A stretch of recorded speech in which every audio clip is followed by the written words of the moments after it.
చెప్పుకున్నాం. ఏదైనా సంబంధాన్ని నిర్వర్తించాలంటే ఇవ్వాలి అన్న ఉద్దేశమే ఉండాలి.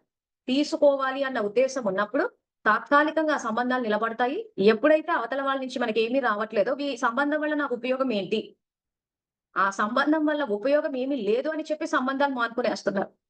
ఫోన్‌లు చేసేటప్పుడు గూడా ఎప్పుడైనా చేస్తే వాళ్ళ వల్ల మనకేమైనా ఉపయోగం ఉంటే చేస్తాం. వాళ్ళ వల్ల ఏ ఉపయోగము లేదు అనంటే ఫోన్‌లు చేయడం మానేస్తారు. అంటే అక్కడేంటి సంబంధం యొక్క పునాది ఇవ్వడం కాదు. అక్కడ తీసుకోవడం అన్న ఉద్దేశంతోటుంది.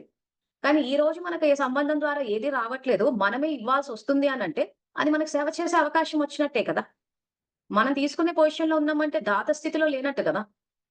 సో, ఈ రోజు మనకు అవకాశాలు లేవు. మేమేం సేవలు చేయాలి, పెట్టాలి అని ఇవన్నీ ఆలోచించేవాళ్ళు, ఈ రోజు అవతల వాళ్ళు మనకేమి ఇవ్వలేని స్థితిలో ఉన్నారు అంటే, మనం ఇచ్చే స్థితిలో ఉన్నాం కదా! ఆ విషయాన్ని గుర్తించాలి కదా! మన దగ్గర ఖజానాలున్నాయి. ఖజానాల గురించి చెప్పుకున్నాం. వాటి వల్ల ప్రాప్తులేంటో తెలుసుకున్నాం. సో, మనం ఇచ్చే పొజిషన్‌లో ఉన్నప్పుడు ఎవరో మనకేదో ఇవ్వకపోతే